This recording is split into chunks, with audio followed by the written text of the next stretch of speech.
ਸਾਲ 2016 ਵਿੱਚ ਉੱਤਰ ਪ੍ਰਦੇਸ਼ ਦੇ ਹਾਪੜ ਦੀ ਨਹਿਰ ਵਿੱਚ ਇੱਕ ਲੜਕੀ ਦੀ ਲਾਸ਼ ਤੈਰਦੀ ਹੋਈ ਮਿਲਦੀ ਹੈ। ਤਰੀਕ ਸੀ 17 ਜੁਲਾਈ।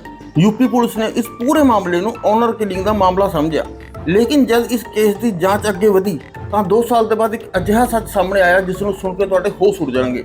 यूपी ਪੁਲਿਸ ਨੇ ਜਿਨ੍ਹਾਂ ਲੋਕਾਂ ਨੂੰ ਕਾਤਲ ਦੱਸਿਆ ਸੀ ਉਹਨਾਂ ਲੋਕਾਂ ਦੀ ਵੀ ਉਸੇ ਦਿਨ ਹੱਤਿਆ ਕਰ ਦਿੱਤੀ ਗਈ ਸੀ ਜਿਸ ਦਿਨ ਉਸ ਲੜਕੀ ਦਾ ਮਰਡਰ ਹੋਇਆ ਸੀ। वेद प्रकाश फैमिली हत्याकांड ਦੇ ਨਾਮ ਤੋਂ ਬਹੁਤ ਚਰਚਿਤ ਇਸ ਕੇਸ ਵਿੱਚ ਬਹੁਤ ਹੀ ਹੈਰਾਨੀਜਨਕ ਗੱਲਾਂ ਸਾਹਮਣੇ ਆਈਆਂ जिस दे बारे पूरा सच जानने वाली तुसीं देख रहे हो पंजाब न्यूज़ 24। मैं तुहाडा हरप्रीत सिंह सोढी।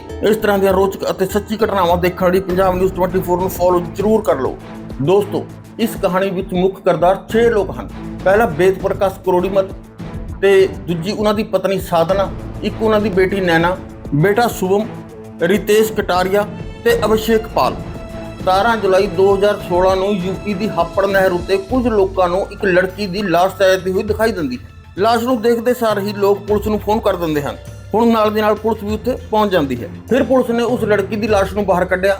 ਉੱਥੇ ਨਾਲ ਹੀ ਇੱਕ ਸੈਂਟਰੋ ਕਾਰ ਖੜੀ ਸੀ, ਜਿਸ ਕਰਕੇ ਪੁਲਿਸ ਵਾਲਿਆਂ ਨੇ ਅੰਦਾਜ਼ਾ ਲਗਾਇਆ ਕਿ ਸ਼ਾਇਦ ਕੋਈ ਨਾ ਕੋਈ ਸ਼ਖਸ ਜ਼ਰੂਰ ਇਸ ਗੱਡੀ ਵਿੱਚ ਹੀ ਇਹ ਲਾਸ਼ ਲੈ ਕੇ ਆਇਆ ਹੋਵੇਗਾ। ਇਸ ਲਈ ਪੁਲਿਸ ਨੇ ਕਾਰ ਦੀ ਛਾਣਬੀਣ ਸ਼ੁਰੂ ਕਰ ਦਿੱਤੀ, ਪਰ ਪੁਲਿਸ ਨੂੰ ਕਾਰ ਵਿੱਚੋਂ ਕੋਈ ਵੀ ਸਬੂਤ ਬਰਾਮਦ ਨਹੀਂ ਹੋਇਆ।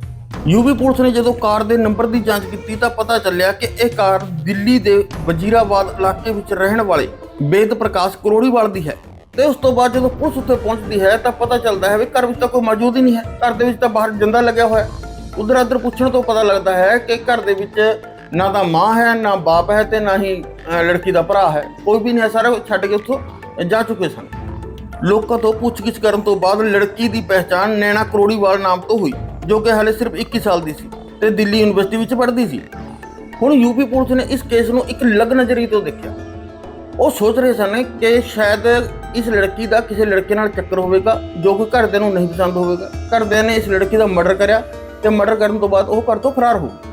यूपी पुलिस ने इस मामले की तफ्तीश की, पर उन्होंने हाथ कुछ भी नहीं लग्या क्योंकि पूरा ही परिवार गायब सी। इसलिए यूपी पुलिस ने जो इस केस की चार्जशीट कोर्ट में दाखिल की तो इस केस नूं ऑनर किलिंग का मामला दस्सिया ਤੇ ਕੋਰਟ ਵਿੱਚ ਕਿਹਾ ਕਿ ਲੜਕੀ ਦੇ ਘਰ ਵਾਲੇ ਉਸ ਦਾ ਕਤਲ ਕਰਨ ਤੋਂ ਬਾਅਦ ਫਰਾਰ ਹੋ ਗਏ ਹਨ। ਪੁਲਿਸ ਦੀ ਰਿਪੋਰਟ ਤੇ ਸਾਰੀਆਂ ਗੱਲਾਂ ਸੁਣਨ ਤੋਂ ਬਾਅਦ ਕੋਰਟ ਨੇ ਨੈਣਾ ਤੇ ਸਾਰੇ ਫੈਮਿਲੀ ਮੈਂਬਰਾਂ ਨੂੰ ਪਕੌੜਾ ਘੋਸ਼ਿਤ ਕਰ ਦਿੱਤਾ ਤੇ ਕੇਸ ਨੂੰ ਉੱਥੇ ਹੀ ਕਲੋਜ਼ ਕਰ ਦਿੱਤਾ।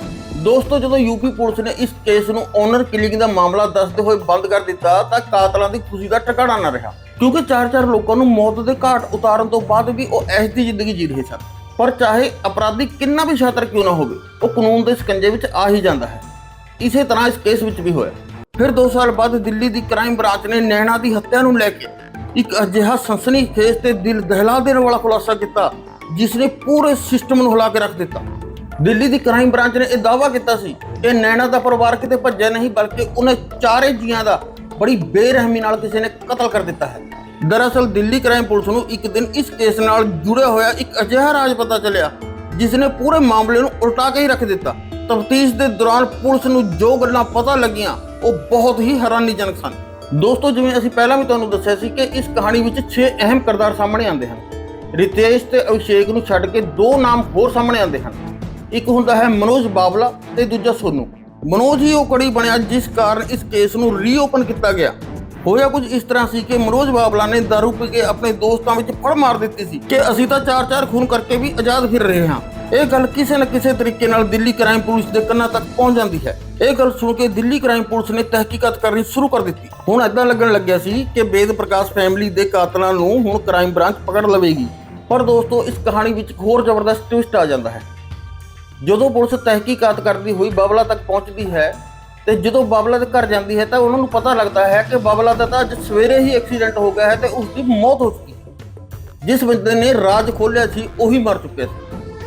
पर पुलिस अपनी तहकीकात नहीं छड्डदी, वो तहकीकात जारी रखती है। फिर होर तहकीकात करते हुए पुलिस नूं पता चलिया कि मनोज बावला की दोस्ती अभिषेक पाल दे नाल सी। हुण पुलिस नूं अभिषेक पाल उत्ते शक होया। उन्होंने शक की बिना उत्ते अभिषेक पाल नूं गिरफ्तार कर लिया।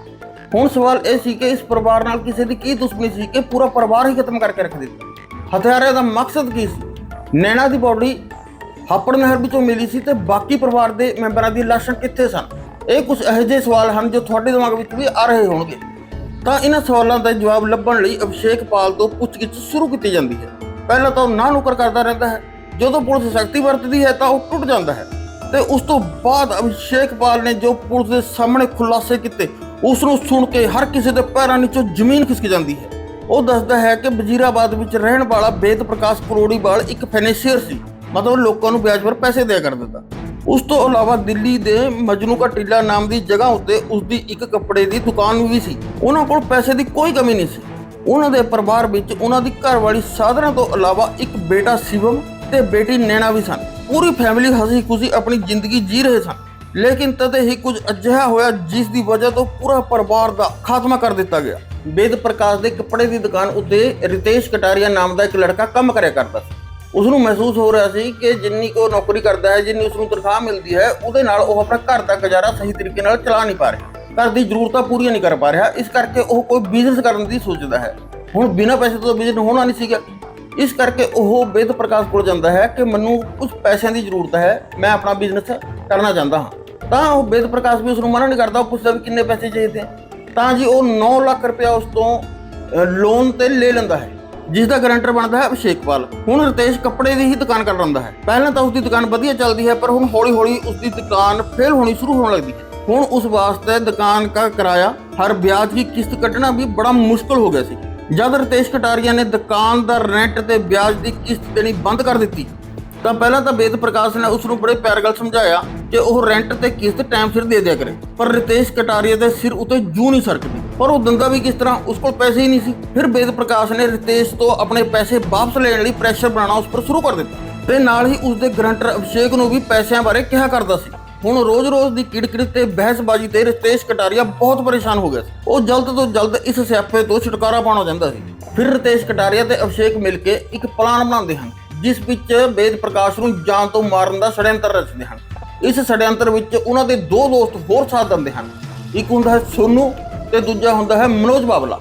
ਪਲਾਨ ਦੇ ਮੁਤਾਬਕ ਅਭਿਸ਼ੇਕ ਨੇ ਹੁਣ ਨੈਣਾ ਦੇ ਛੋਟੇ ਭਾਈ ਸ਼ੁਭਮ ਨੂੰ ਡਰਾਈਵਿੰਗ ਸਿਖਾਉਣਾ ਸ਼ੁਰੂ ਕਰ ਦਿੱਤਾ, ਕਿਉਂਕਿ ਉਸ ਦਾ ਮਕਸਦ ਸੀ ਕਿ ਉਹ ਇਸ ਪਰਿਵਾਰ ਦੇ ਨਜ਼ਦੀਕ ਆ ਜਾਵੇ, ਜਿਸ ਵਿੱਚ ਉਹ ਕਾਮਯਾਬ ਵੀ ਹੋ ਜਾਂਦਾ ਹੈ। ਜਦ ਇਹਨਾਂ ਨੂੰ ਲੱਗਿਆ ਕਿ ਸਭ ਕੁਝ ਇਹਨਾਂ ਦੀ ਯੋਜਨਾ के मुताबिक चल रहा है, ਤਾਂ ਇਹਨਾਂ ਨੇ 15 जुलाई ਨੂੰ वेद प्रकाश करोड़ीवाल की हत्या करने की योजना बनाई। हत्या वाले दिन यानी 15 जुलाई 2016 ਨੂੰ ਅਭਿਸ਼ੇਕਪਾਲ ਲਗਭਗ ਸਵੇਰ ਦੇ 11 ਵਜੇ वेद प्रकाश करोड़ीवाल ਦੇ ਘਰ ਪਹੁੰਚ ਜਾਂਦਾ ਹੈ ਤੇ ਉਹ वेद प्रकाश ਨੂੰ ਕਹਿੰਦਾ ਹੈ ਕਿ ਸ਼ੁਭਮ ਦੀ ਕਾਰ ਦੇ ਟਾਇਰ ਖਰਾਬ ਹੋ ਚੁੱਕੇ ਹਨ, ਇਹਨੂੰ ਬਦਲਵਾਉਣਾ ਪਵੇਗਾ। ਹੁਣ ਅਭਿਸ਼ੇਕਪਾਲ ਨੇ ਟਾਇਰ ਬਦਲਵਾਉਣ ਵਾਸਤੇ वेद प्रकाश ਨੂੰ ਵੀ ਆਪਣੇ ਨਾਲ ਲੈ ਲਿਆ ਅਤੇ ਟਾਇਰਾਂ ਵਾਲੀ ਦੁਕਾਨ ਵੱਲ ਨਿਕਲ ਪਏ।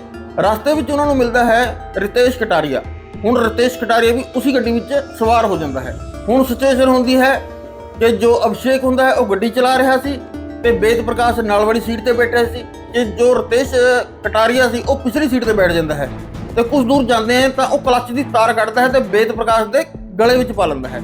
ਵੇਦ ਪ੍ਰਕਾਸ਼ ਦਾ ਗਲਾ ਖਿੱਚਦਾ ਹੈ, ਉਹ ਬਹੁਤ ਹੱਥ ਪੱਲੇ ਮਾਰਦਾ ਹੈ, ਬਹੁਤ ਜ਼ਿਆਦਾ ਆਪਣੇ ਆਪ ਨੂੰ ਬਚਾਉਣ ਦੀ ਕੋਸ਼ਿਸ਼ ਕਰਦਾ ਹੈ, ਪਰ ਕਿੱਥੇ ਜਦੋਂ ਹੋਣੀ ਆਈ ਹੋਵੇ ਤਾਂ ਅੰਤ ਨੂੰ ਯਾਨੀ ਕਿ ਉਹਦਾ ਸਰੀਰ ਠੰਡਾ ਪੈਣਾ ਸ਼ੁਰੂ ਹੋ ਜਾਂਦਾ ਹੈ, ਹੱਥ ਪੈਰ ਰੁਕ ਜਾਂਦੇ ਹਨ, ਉਸਦੀ ਮੌਤ ਹੋ ਜਾਂਦੀ ਹੈ।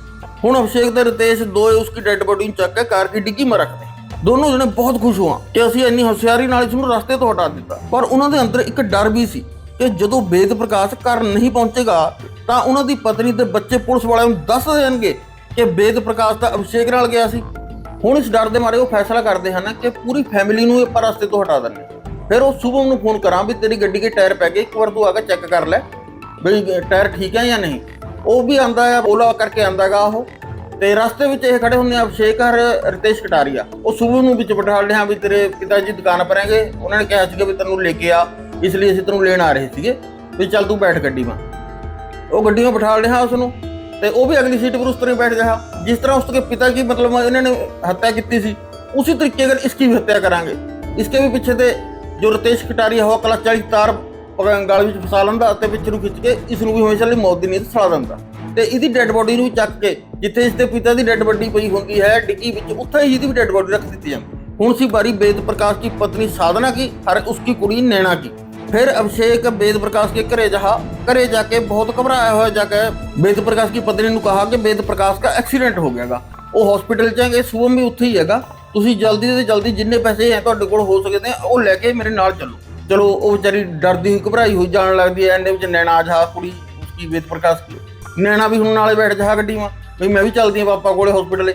चलो जब ये रास्ते में जहाँगे तो एक गड्डी नूं सुनसान रास्ते में ले जा, ਅੱਗੇ ਖੜੇ ਹੋਵਾਂ ਸੋਨੂ ਹਰ ਮਨੋਜ ਬਾਬਲਾ, ਉਹਨਾਂ ਕੋਲ ਹਥਿਆਰ ਹੋਵਾਂਗੇ, ਡੰਡੇ ਹੋਵਾਂ, ਕਿਰਚਾਂ ਹੋਵਾਂਗੀਆਂ, ਰੋੜਾ ਹੋਵਾਂ ਉਹਨਾਂ ਕੋਲ। ਉਹ ਜਾਂਦੇ ਹੀ ਪਹਿਲਾਂ ਤਾਂ ਜਿਹੜੀ ਸਾਧਨਾ ਹੋਆ ਵੇਦ ਪ੍ਰਕਾਸ਼ੀ ਘਰ ਵਾਲੀ ਉੱਪਰ ਤਾਬੜ ਤੋੜ ਵਾਰ ਕਰਨੇ ਸ਼ੁਰੂ ਕਰ ਦੇਵਾਂਗੇ।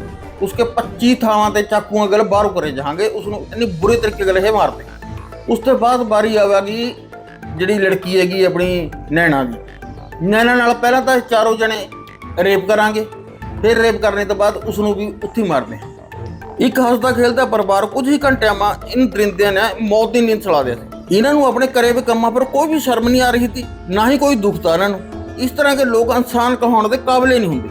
फिर वो दरिंदे पूरे परिवार की डेड बॉडी लेकर वेद प्रकाश की सेंट्रो कारमर रख के यूपी के हैबड़ा नहर पर उत्थे तक पहुंच। हाँ हर फिर बड़ी ही चलाकी गल वो सारिया डेड बॉडियां उस नहर में सुट देंगे, जिन्हों मतलब एक क्लास नैना दी भी सी जी हौली हौली तैरते वो लाश नहर के किनारे आ गई। तो बाकी 3 लोगों की लाशों का अज तक पता नहीं चल सकिया कि वो कितने गई। इस केस के मेन अक्यूज्ड जो मतलब इस केस का मेन अक्यूज्ड हुआ रितेश कटारिया, वो डिप्रेशन में चले जा कुछ समय बाद। तो फिर 2017 में वो जाकर सुसाइड कर लिया। उसके सुसाइड करने के कुछ दिन बाद ही ਜਿਹੜਾ सोनू हुआ वो भी करंट लगने करके उसकी भी मौत हो जा।